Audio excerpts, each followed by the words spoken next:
The executioner wiped the blood from his hands and smiled, because the device had worked exactly as designed and the confession came within minutes. Somewhere in a forgotten dungeon beneath a European castle, this scene repeated itself thousands of times across centuries. The tools of human suffering were engineered with the same precision that built cathedrals, and the craftsmen who created them considered themselves artists. What you are about to read will change how you understand human cruelty forever. The brazen bull stands as perhaps the most diabolical invention ever conceived by the human mind. A hollow bronze statue of a bull was constructed with a door in its side, large enough to push a person through. The victim would be locked inside and a fire would be lit beneath the metal belly. As the bronze heated, the person inside would slowly roast alive while desperately scrambling against the scalding walls. The true horror of this device lay in its acoustic engineering. Tubes and stops were installed in the bull's head that converted the victim's screams into sounds resembling an actual bull's bellowing. Spectators would gather to watch the entertainment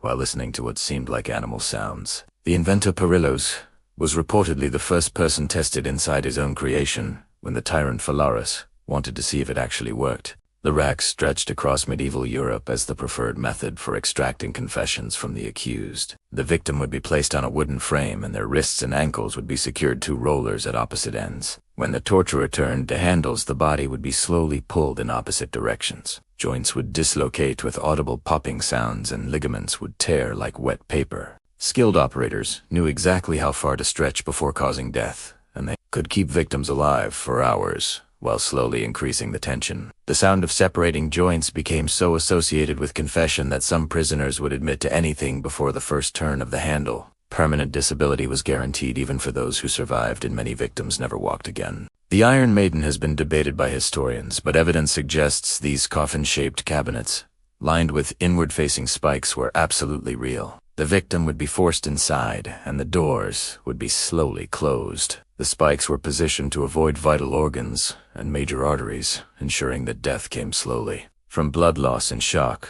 rather than any swift mercy. Some versions included spikes positioned to pierce the eyes, and the victim would spend their final hours in complete darkness while feeling their life drained away. The devices were sometimes displayed publicly as warnings, and the dried blood on the spikes served as testament to their effectiveness. Prisoners who merely saw the Iron Maiden would often confess immediately without needing to experience its embrace. The pair of anguish was inserted into bodily orifices, and then expanded using a screw mechanism that spread its metal segments apart. The device was used on women accused of witchcraft and on men accused of homosexuality and on anyone accused of lying. Once inserted and opened, the internal damage was catastrophic and usually fatal. The expanding segments would tear tissue and rupture internal organs, while the victim remained fully conscious throughout the process. Different sizes were created for different orifices, and the torturer would select the appropriate model based on the accused crime. These devices were often ornately decorated with religious symbols, as if blessing the suffering they caused.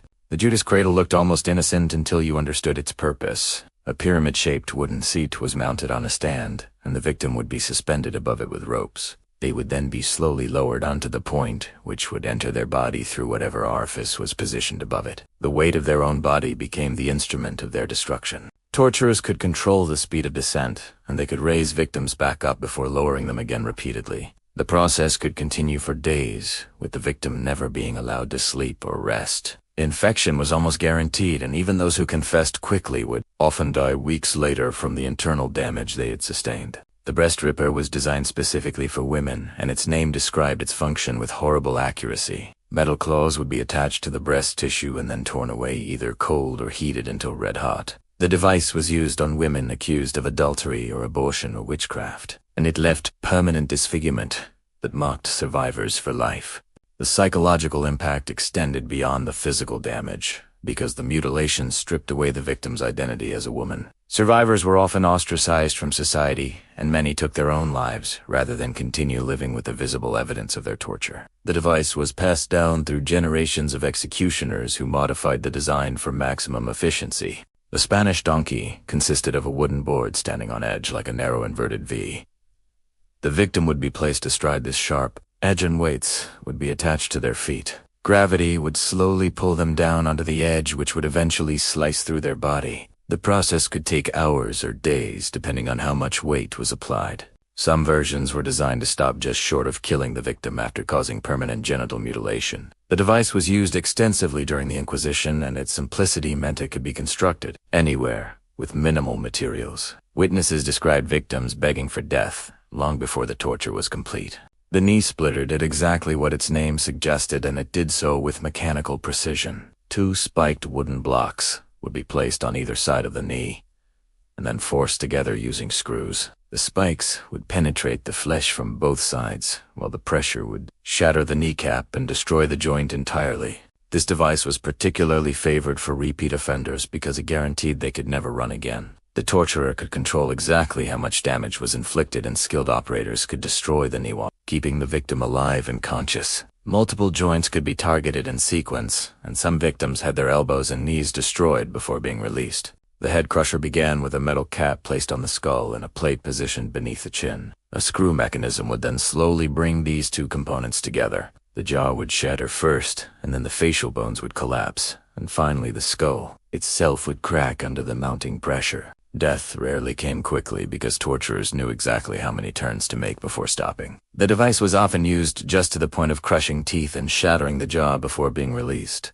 Victims who survived were permanently disfigured with faces that barely looked human. The device remains one of the most visually terrifying torture instruments ever documented. The heretic's fork was deceptively simple and consisted of a metal rod with sharp prongs on both ends. One end would be pressed against the victim's sternum, while the other pressed against their chin. A leather strap would hold the device in place, forcing the victim to keep their head elevated or risk impaling themselves. The victim could not eat or sleep or lower their head without stabbing themselves. Death would come slowly from exhaustion and starvation, while the constant pain made every moment unbearable. The word abioro, meaning I recant, was often inscribed on the device as a reminder that confession was the only escape.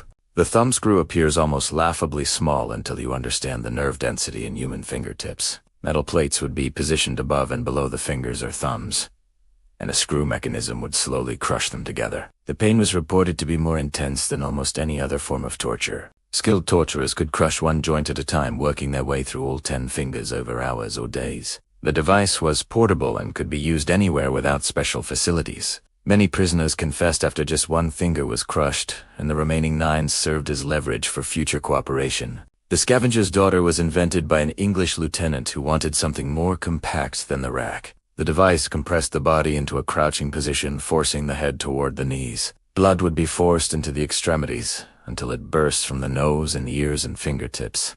The compression would continue until ribs cracked and internal organs were damaged beyond repair. Unlike the rack, which stretched the body, this device crushed it into an increasingly smaller space. Victims described the sensation of being slowly folded in half while fully conscious and unable to resist. The breaking will combined public spectacle with prolonged agony in a display that drew crowds across medieval Europe. The victim would be tied to a large wooden wheel, and the executioner would use an iron hammer to systematically break every bone in their body. Starting with the feet and working upward, each blow would shatter limbs with sickening cracks. After every major bone was broken, the victim would be woven through the spokes of the wheel and hoisted up for public display. Death could take days as the broken body slowly failed, and birds would sometimes begin eating the victim while they still lived. The wheel was reserved for the most serious crimes, and its use was meant to serve as a warning to all who witnessed it. The saw torture took advantage of blood flow by hanging the victim upside down before beginning. The inverted position kept blood flowing to the brain, ensuring the victim remained conscious for as long as possible.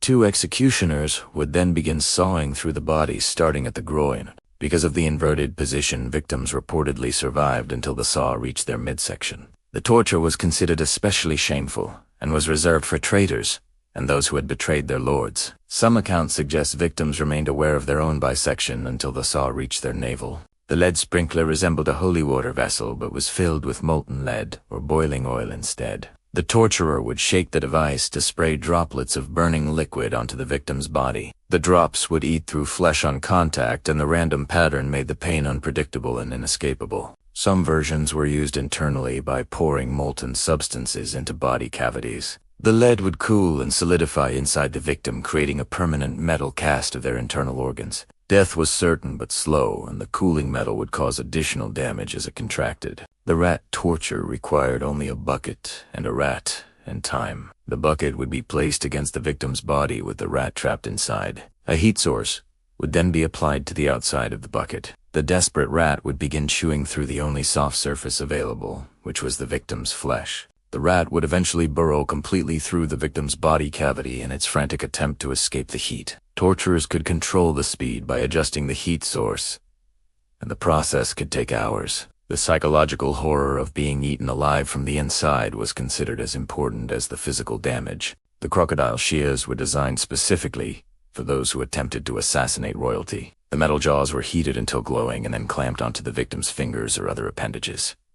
When the handles were squeezed, the red-hot metal would sever whatever was between the jaws. The cauterization from the heated metal would seal the wound, preventing immediate death from blood loss. This meant multiple appendages could be removed in sequence, while the victim remained alive. Some accounts describe all fingers and toes being removed before moving to more sensitive areas. The Spanish tickler was neither playful nor merciful despite its misleading name. Metal claws attached to handles would be used to tear flesh from the victim's body in long strips. The device was often heated before use, and it could remove skin down to the bone with each stroke. Victims would be stripped naked and tied to posts while crowds watched the flesh being peeled away, layer by layer. The torturers would work systematically, ensuring maximum suffering before death. Survivors were left with permanent scarring that covered their entire bodies. The strapado required only ropes and creativity to produce devastating results. The victim's hands would be tied behind their back and then attached to a rope that lifted them off the ground.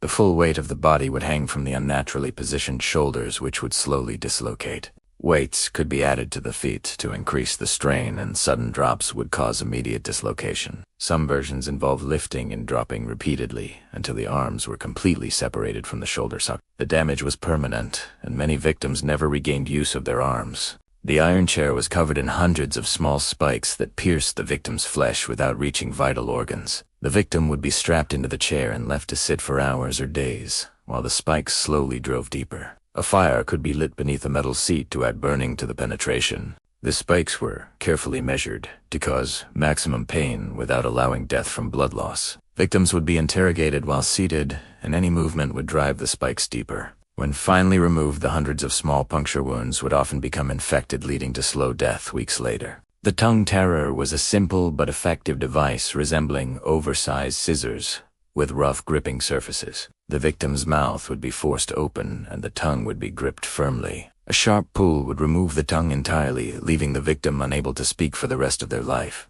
This punishment was specifically reserved for those accused of spreading lies or blasphemy. The symbolism was clear and the silencing was permanent. Many victims choked on their own blood before the wound could be treated, and survivors faced lifelong difficulties eating and drinking. The coffin suspended victims in iron cages shaped to the human body and left them hanging in public spaces until death. The cages were too small to allow any movement, and the victim would remain in whatever position they were, forced into during insertion. Death came from exposure and dehydration over days or weeks. Birds would attack the helpless victims, eating eyes and soft tissue while they still lived. The bodies would be left hanging long after death as warnings to others. Some cities had rows of these coffins lining the roads leading to the gates, ensuring all visitors understood the price of defiance. The flaying knife was designed for one purpose, and its blade was kept razor sharp at all times. The victim would be kept alive while their skin was slowly removed inch by inch. Skilled executioners could remove the entire skin in one piece, and some accounts describe victims surviving 4 hours after complete flaying. Salt would sometimes be applied to the exposed flesh to increase pain and prevent shock from providing merciful unconsciousness. The removed skin would be displayed publicly and sometimes preserved as a permanent warning. This method was reserved for the most hated enemies, and its use was meant to erase any dignity in death. These devices represent the darkest achievements of human engineering, and they were built with the same care that created works of art.